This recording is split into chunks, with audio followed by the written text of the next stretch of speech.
자기 일을 막 해줄 것 같아요. 인간을 멸종시키면 어떡하지? 두 가지 감정이 같이 일어나더라고요. 로봇을 개발하는 이유는 뭘까요? 우리 사회를 유지시키고 인간의 삶을 향상시키기 위해서 그래서 로봇을 만드는 겁니다.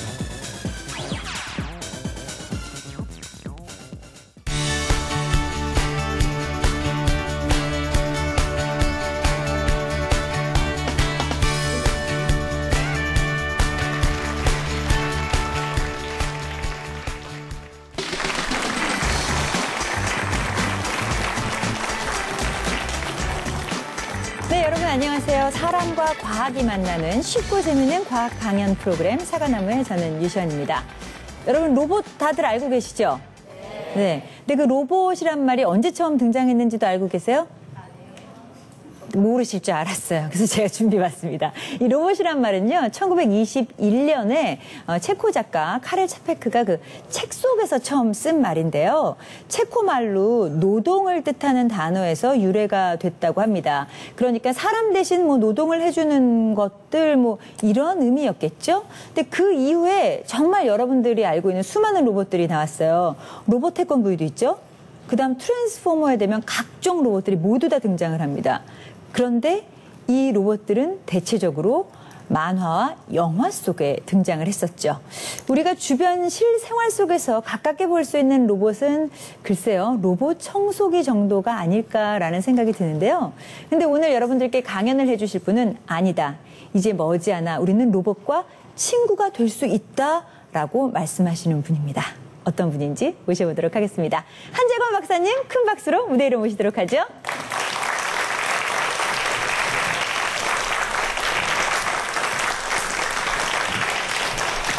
안녕하세요. 네, 안녕하세요. 이렇게 손을 딱 들고 나오셨는데, 그러고 보니 제가 TV 예능 프로에서도 한번 뵌 것 같기도 하고, 이렇게 흩날리는 머리가 마치 캔디 만화에 나오는 테리우스 같은 모습이시기도 합니다. 역시 테리우스 얘기라니까 아이들은 도대체 뭔 소리야 하는데 어머님들께서 알고 계시는군요. 네. 자, 오늘 이 멋진 분께서 여러분들께 로봇 얘기를 해주신다고 하는데, 이 로봇이 말이에요. 네. 이 트랜스포머를 보면 자동차처럼 생겼다가 막 변신 로봇을 하고 그러잖아요. 그렇죠. 그런데 대체적으로 수많은 로봇들은 인간의 모습과 닮아 있거든요. 네. 특별히 이유가 있을까요? 로봇의 존재의 목적은 인간을 도와주는 겁니다. 근데 인간을 도와주려면 인간이 할 수 있는 일을 해야 되거든요. 그렇죠. 그런데 우리 주변 환경을 한번 돌아보십시오. 모든 환경이 인간의 몸에 맞게 설계되어 있습니다. 지금 앉아 계시는 의자, 인간이 앉기에 좋게 모양이 돼 있고 높이가 돼 있어요. 문손잡이, 냉장고, 싱크대 모든 것들이 인간이 사용하기 편하게 만들어져 있습니다. 이런 공간 안에서 로봇이 일을 해야 돼요. 네. 그러려면 인간처럼 만들어지면 그 환경에 제일 잘 적응할 수가 있습니다. 그래서 인간처럼 만들었을 때 가장 많은 일을 할 수 있고 가장 쉽게 쓸 수 있고 그리고 또 무엇보다도 인간이 친근하게 다가갈 수가 있습니다. 그래서 인간형 로봇을 목표로 많은 로봇 과학자들이 연구를 하고 있죠. 말씀 듣고 보니까 그러네요. 제가 하는 일 다 시키려면 저랑 똑같은 로봇이 제일 편하겠네요. 네. 네, 이해했습니다. 자, 그럼 오늘 얼마나 재밌는 강연을 해주실지 우리 한재근 박사님 큰 박수로 강연 청해드리도록 하겠습니다.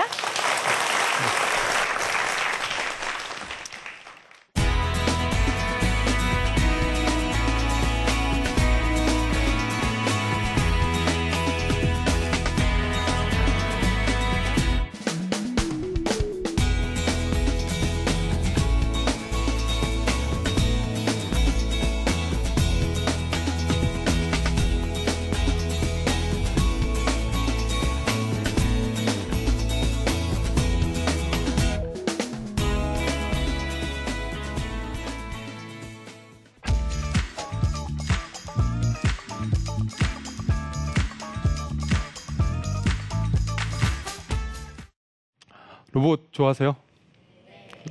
좋아하시는 분이 많네요. 로봇 하면은 두 가지 감정이 같이 일어나더라고요. 첫 번째는 기대감입니다. 로봇 하면 자기 일을 막 해줄 것 같아요. 그리고 재밌고. 그래서 로봇이 만들어지면 얼마나 좋을까라고 기대감을 갖고 있습니다. 그러다가 로봇을 보여주죠. 그리고 이런 일도 할 줄 알아. 그리고 이렇게 똑똑해라고 하면 그 다음 순간 드는 감정은 두려움입니다. 두려워요. 두려움이 일어나는데 제가 나보다 더 똑똑해서 나를 해치면 어떡하지? 인간을 멸종시키면 어떡하지? 라는 두 가지 감정이 같이 일어납니다. 그런데 이런 기대감과 두려움이 어떻게 하면 우리에게 희망으로 전환될 수 있을지 그것에 대한 얘기를 하고 싶습니다. 이 장면은 후쿠시마 원전 사태 때 항공사진으로 찍은 사진입니다. 로봇 과학자들이 자기가 열심히 로봇을 연구하고 있었을 때 이 사건이 벌어졌어요. 그리고 나서 굉장한 좌절감을 겪었습니다. 우리나라도 최근에 아주 안 좋은 사고가 있어서 많은 사람들이 우울해하고 좌절하고 있죠. 로봇 과학자들은 더 그렇습니다. 왜냐하면 로봇의 존재의 목적은 사람을 도와주는 겁니다. 특히 사람이 하기 힘든 일, 하기 어려운 일, 하기 위험한 일, 심지어 하기 귀찮은 일, 이런 것들을 로봇에게 시켜서 로봇이 사람 대신 사람을 지켜주는 이런 것을 하기 위해서 로봇을 만들거든요. 그런데 후쿠시마 원전이 터졌을 때 로봇은 쓸모가 없었습니다. 그때 당시 만들어진 로봇들이 투입이 되긴 했습니다. 하지만 모두 다 임무를 실패를 했고요. 그래서 결국엔 사람이 걸어 들어가서 원전을 수리했습니다. 물론 많은 양의 방사능이 피폭이 됐죠. 그래서 이분들은 지금 암과 싸우고 계시고 고인이 되신 분들도 있습니다. 그랬을 때 로봇이 과연 지금까지 뭐 했나? 로봇 과학자들은 지금까지 뭐 했나? 라는 좌절감을 겪었죠. 저도 마찬가지고요. 그런 와중에 미국의 연구기관인 DARPA가 움직였습니다. DARPA는 Defense Advanced Research Project Agency라고 국방성 산하의 연구기관입니다. 우리나라로 치자면 국방과학연구소쯤 될 것 같아요. 미국이 과학의 진보를 이루는 방식이 있습니다. 어떤 방식이냐면 이런 DARPA 같은 조직이 세계의 여러 나라에 특히 미국 내부에 제일 잘하는 사람들을 뽑습니다. 어느 한 분야에 제일 잘하는 사람들을 뽑아서 그리고 같이 경쟁을 시키고 그리고 엄청난 금액의 자본을 투여를 하죠. 돈을 지원을 해주고 경쟁을 붙입니다. 그러면 사람이 정말 해낼 수 있는 잠재력을 무한히 발휘해서 그 미션을 수행을 합니다. 그게 여태까지 DARPA가 인류의 기술을 진보시키면서 해왔던 방식입니다.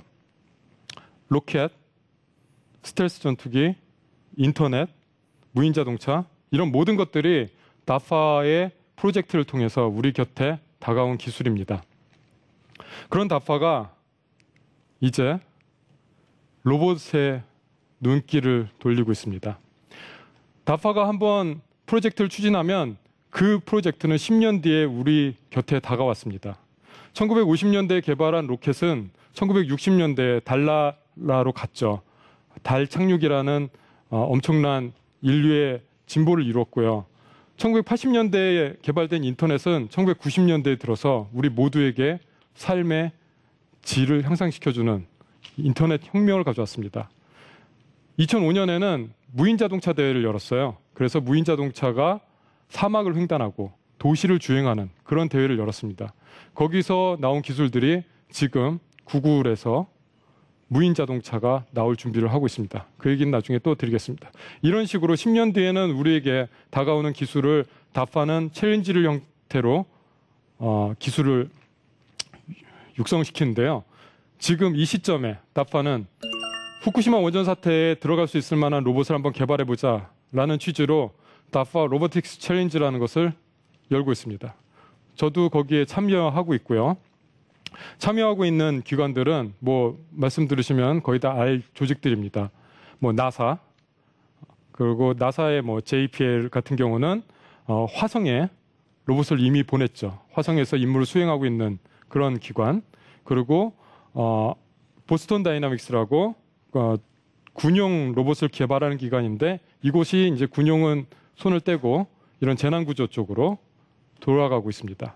그리고 또 전통적으로 일본의 샤프트라는 일본의 천재들이 모인 집단, 그리고 미국 국립로봇연구소, 뭐 이런 조직들이 다 참가 팀들로 구성되어 참가하고 있습니다. 저희도 똘망이라는 로봇을 만들어서, 로보티즈에서 똘망이라는 로봇을 만들어서 참여를 하고 있습니다. 내용은 뭐 여러 가지가 많습니다. 원전이 폭발했다고 가정을 하는 거예요. 원전이 폭발하면 어떻게 로봇을 거기까지 데리고 가죠? 사람이 들고 가나요? 그럴 수 없죠. 그럼 뭐 사람이 들어가는 거랑 똑같죠. 그래서 첫 임무는 자동차 운전입니다. 자동차를 로봇이 운전하고 들어가요. 운전하고 들어가서 어느 정도 가면 자동차가 못 가는 곳도 있겠죠. 그럼 그런 험지를 로봇이 주파를 해서 결국에는 뭐 사다리도 타고 그 문도 열고 해서 결국에는 냉각수를 잠그고 호수를 연결하는 그런 미션을 하고 나오는 겁니다. 똘망이는 작년 12월에 2013년 12월에 미국 플로리다대에서 열린 예선대회에 참가해서 9등이라는 성적을 거둬서 지금 결선을 준비하고 있습니다. 결선은 내년 6월에 있고요. 결선 때는 정말 후쿠시마 원전 같은 곳에서 여러 대의 로봇들이 미션을 수행하는 모습을 보실 수 있을 겁니다. 그렇게 되면 이렇게 개발된 기술들은 그냥 사라지지 않죠. 이렇게 개발된 기술들은 이제 점차 더 개발돼서 우리 곁으로 다가올 겁니다. 언제냐면 10년 뒤에. 왜냐하면 여태까지 다파가 그래왔어요. 제가 잠깐 동영상을 하나 보여드릴게요.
이게 지금 현 주소입니다.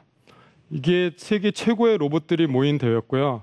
역사상 가장 진보된, 그리고 역사상 가장 큰 로봇대였기 때문에 이것보다 아마 더 진보된 로봇은 보기 힘들 겁니다. 이것이 현재 로봇의 현 주소고요. 그런데 그러면 이렇게 로봇을 개발하는 이유는 뭘까요? 이제 지금 이 정도의 로봇이 개발됐다라는 것을 아셨을 텐데 왜 다들 로봇을 이렇게 열심히 개발하고 있는 걸까요? 물론 이제 재난 구조를 목표로 하고 있습니다. 지금 이 대회는 사람이 들어가기 어려운 곳, 위험한 곳에 대신 들어가는 거죠. 근데 그런 재난 구조를 하기 위해서 물론 되게 가치 있는 일이고 우리가 꼭 해야 되는 일이지만 그것만을 위해서 이렇게 많은 수천의 로봇 과학자들이 열정을 뿜어내고 있을까요? 사실은 더 큰 이유는 여기 있습니다.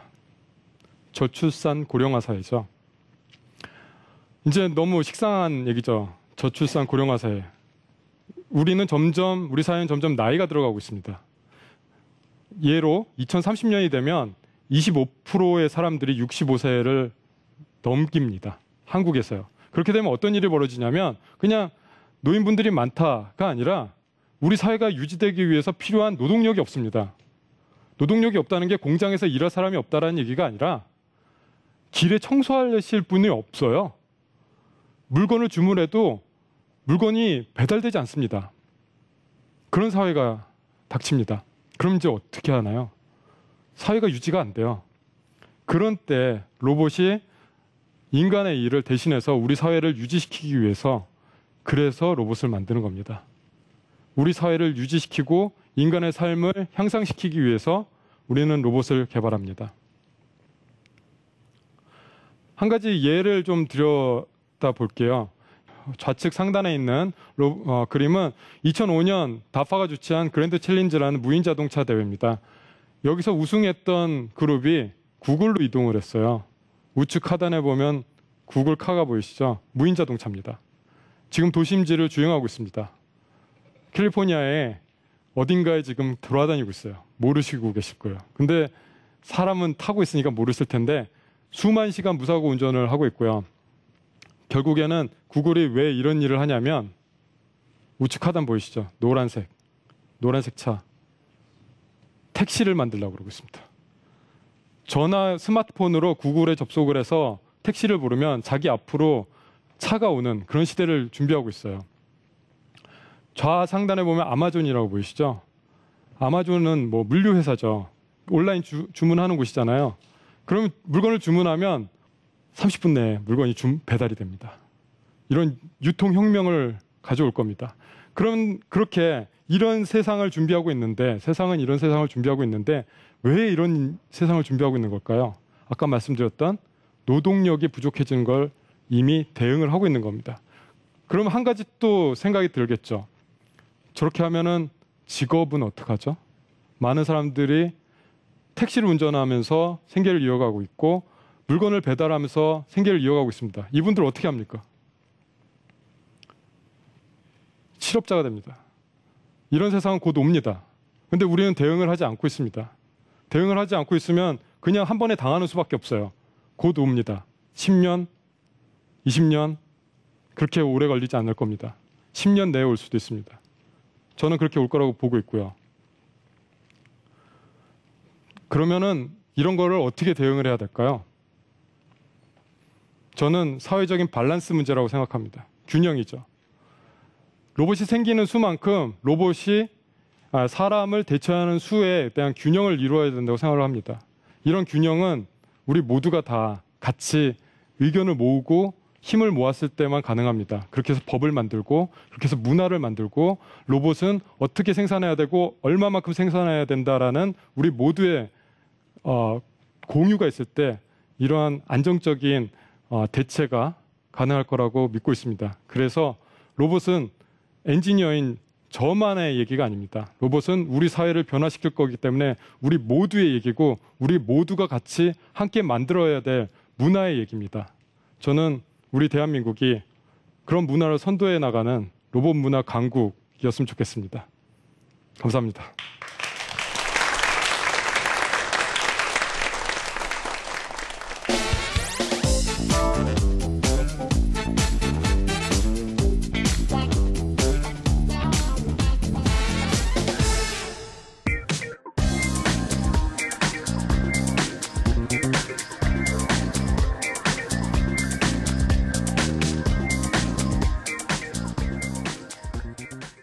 강연 정말 재밌게 잘 들었습니다. 고맙습니다. 네, 몇 번을 들은 느낌이에요. 네.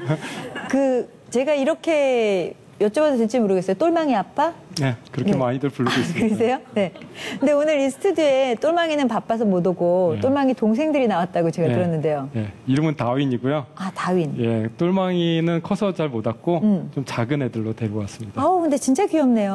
한번 보여드릴까요? 네, 좀 보여주세요. 네. 아, 막내부터. 예, 얘는 다윈 미니라는 애인데. 다윈 미니. 이쁘게 생겼다. 핸드폰이랑 뭐 같이 들고 계시네요. 예, 제가 핸드폰으로 네. 뭔가 좀 보여드리려고 가져왔어요. 아, 핸드폰으로 명령을 주시는 건가? 예. 뭐 찔끔찔끔 움직이네요. 오! 이렇게 해서 와우. 네. 사실 핸드폰이 거의 네. 컴퓨터거든요. 아, 그래서 로봇에게 명령을 주기에 굉장히 좋은 디바이스입니다. 무릎 꿇었어. 인사해봐. 어머, 배꼽 인사. 오, 안녕. 반가워. 이쪽도. 그리고 얘는 이제 여러 가지 핸드폰의 기능을 이용할 수 있게 해놨는데, 네. 뭐 예를 들면 이런 거. 핸드폰에는 여러 가지 센서가 들어가 있죠. 그래서 여러 가지 센서들을 인식을 해서 네. 얘가 그 모양 따라 할 수 따라서. 있게 이렇게 해놨습니다. 지금 그래서 아빠를 따라하는 거군요. 네, 뭐 리얼 스틸이라는 영화 보면은 네, 그쵸. 따라서 하잖아요. 아, 맞아요, 이제 그만해야 맞아요. 돼, 그만해야 돼. 그만해. 충분히 했어. 이제. 그래. 잘. 이제 딱 끝나니까 마치 강아지처럼 딱 앉는군요. 네, 뭐또 넘어지면 네. 넘어지면 일어나야죠. 근데 동작이 너무 귀엽게 되어 있어요. 그래요? 네. 근데 이런 게 지금 현재 로봇의 현 주소입니다. 네. 로봇은 명령을 입힌 대로 명령을 받아들여서 자기가 프로그래밍 된 대로 움직일 수가 있어요. 네. 그런데 이게 인공지능까지 연결되면 그제서야 비로소 사람과 교감을 하게 되죠. 그런 부분의 연구도 활발하게 이루어지고 있습니다. 네. 제가 사과나무 하면서 이렇게 온 방청객이 집중해서 보면서 웃고 계시는 모습은 처음 본 것 같습니다. 그만큼 관심이 굉장히 높다는 건데요. 자, 그렇다면 궁금하신 것도 많으시죠? 네, 여러분들의 질문을 한번 받아보도록 하겠습니다. 궁금한 게 있으신 분은 가볍게 손을 들어주시면요. 제가 마이크를 전해드릴게요. 맨 앞에 있는 우리 학생입니다. 로봇의 소재는 주로 뭐가 쓰이나요? 로봇의 소재는 우선은 금속이 주를 이루고 있죠. 뭐 알루미늄, 스테인리스 스틸, 그다음에 카본 파이버도 쓰고 있어요. 그러니까 여러 소재의 구애를 받지 말으셔야 돼요. 로봇이라는 거는 이 세상에 없는 제품을 만드는 것이거든요. 그렇기 때문에 로봇은 뭐로 만들어야 된다라고 정의하는 순간 자신의 가능성을 포기하는 거예요. 그래서 세상에 나오는 모든 소재들을 다 가능성을 열어두고 사용하셔야 될 겁니다. 네. 그 말씀 들으니까 제가 문득 궁금한 게 있는데요. 사람의 일을 대신하는 건 로봇 말고 우리 주변에 기계들도 많잖아요. 그렇죠. 뭐 청소기도 있고 세탁기도 있고 네. 심지어 자판기도 있고 네. 이런 기계, 뭐 영어로 머신하고 로봇하고 차이점이 뭘까요? 로봇은 우선 그런 머신을 바탕으로 지능이 들어가 있다고 보시면 돼요. 자기가 스스로 생각하고 자기가 판단해서 자기가 행동할 수 있는 것까지 가면 그것을 로봇이라고 할 수 있을 것 같습니다. 네. 예를 들어 로봇 청소기는 왜 로봇이라고 할까요? 가만히 있어도 자기가 알아서 돌아다니면서 청소를 하죠. 기존의 청소기는 사람이 들고 다니는데 얘는 자기가 알아서 하니까. 저는 그렇게 정의를 하고 있는데 다른 정의도 있을 수 있겠죠. 하지만 로봇이라고 하면 어느 정도 지능을 가지고 자기 스스로 일할 수 있는 능력이 돼야 된다라고 생각을 하고 있습니다. 두뇌가 있는 기계가 로봇이다라고 볼 수 있겠네요. 네. 심지어는 마음까지도 가질 수 있었으면 좋겠어요. 앞으로는. 네. 그 발전이 굉장히 놀라울 것 같은데요. 자, 다음 질문 받아보겠습니다. 저 뒤쪽에 계시는 여성 관객분이세요. 네, 안녕하세요. 안녕하세요. TV에서 뵀어서 팬이에요. 많은 질문을 받으셨을 거라고 생각을 하는데 저는 사실은 저희 아들이 로봇에 관심이 많고 저는 그런 아까 윤리적인 문제를 얘기하셨잖아요. 저는 그거에 관심이 많거든요. 네. 그러니까 10년 후면은 저희 아이들이 이제 직업을 갖게 되는 그런 시기잖아요. 네. 그러니까 뭐 요즘 나오는 영화나 보면은 현실이 영화를 따라가더라고요. 그러니까 어떤 상상력들을 따라가는 거를 제가 보면 느끼는데 그렇게 되면 요즘 뭐 미래 세계를 얘기하고 이런 것들이 로봇에 대한 어떤 부정적인 이미지가 되게 많잖아요. 많죠. 예, 그러면 로봇 과학자로서 아까 얘기하셨던 그런 윤리적인 문제나 인간의 일을 대신하면서 인간이 뭐 잃어버리는 어떤 그런 자리들 그러니까 그런 거에 대한 아까 대책을 세우셔야 된다고 얘기를 하셨는데 과학자로서 생각한 로봇 과학자로 하시는 그런 대책이라는 게 혹시 뭔지 저는 그게 되게 궁금해요. 네. 네, 저도 뭐 명확한 해답을 갖고 있지는 않습니다. 하지만 인류는 여태까지 기술을 진보시키면서 세상이 바뀌면서 그에 걸맞는 해답을 찾아왔습니다. 저는 사람을 믿습니다. 사람은 모두가 모여서 어마어마한 에너지를 낼 수가 있고요. 어떤 문제가 닥치면 그것을 풀어낼 능력이 있는 존재라고 저는 생각을 하고 믿고 있습니다. 특히 인문학에 기대고 있는 부분이 많은데요. 인간에 대해서 좀 더 연구를 하고 인간에 대해서 더 탐구를 한다면 로봇이 인간을 대체할 때 이것은 대체를 해도 된다. 저것은 여기까지는 하지 말자. 이런 식의 어떤 약속들을 만들어내서 결국에는 우리가 로봇과 공존하는 잘 밸런스 맞는, 균형이 맞는 그런 사회를 만들어낼 수 있을 거라고 믿고 있습니다. 결국에는 해답은 없지만 인간에 대한 능력에 대한 믿음이 있다라고 봐주시면 좋겠습니다. 네. 오늘 이 자리에 정말 이렇게 똘망이 말씀하셨는데 똘망똘망한 우리 어린 학생들이 참 많이 와 있습니다. 그 로봇에 대한 관심이 굉장히 높은 것 같은데 나도 로봇 한번 만들어 보고 싶어 라는 친구들에게 큰 선배로서 조언 한 말씀 해주신다면. 우선 로봇은 세상에 없는 것을 만드는 과정입니다. 그래서 책 속에 답이 있지 않아요. 우리가 배우는 교실 속에 답이 없습니다. 없는 것을 만들어야 되잖아요. 그러기 위해서는 자기 자신을 믿고 자기 자신의 상상력을 키워가십시오. 상상력을 키워간다는 말은 뭐 뜬구름 잡는 얘기일 수도 있지만 자기가 하고 싶은 것, 자기가 원하는 것이 뭔지를 잘 파악한 다음에 그것을 열심히 해보십시오. 그러면 상상력과 창의력이 키워집니다. 그것은 누가 가르쳐주지 않아요. 부모님도 모르시고요. 선생님도 모르십니다. 이 세상에 자기 자신만 알 수 있어요. 자기 자신을 잘 탐구해 보시고 내가 무엇을 좋아하는지, 내가 무엇을 잘하는지 그것을 찾으십시오. 그리고 나서 노력하십시오. 그러면 상상력이 큰 사람으로 자라날 수 있을 겁니다. 네. 박사님 이 말씀이 절대 공부하지 말아라, 학교 가지 말아라라는 말씀은 아닙니다. 네, 그렇게 오해는 안 하셨으면. 그죠? 맞죠? 학교 공부도 하지만 네. 그럼에도 불구하고 학교에서 주는 것이 다라고 생각하지 말자. 해답은 내 마음속에 있고 내 머릿속에 있다. 이렇게 생각해 주십시오. 네.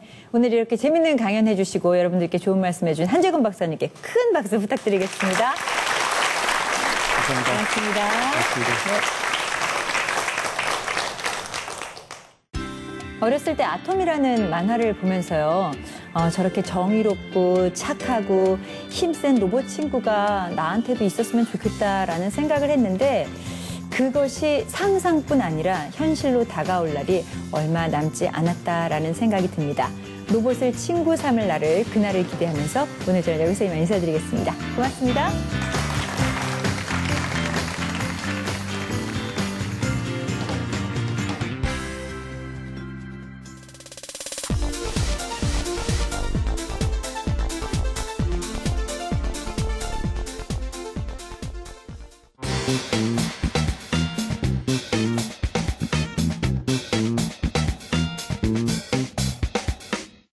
Thank you.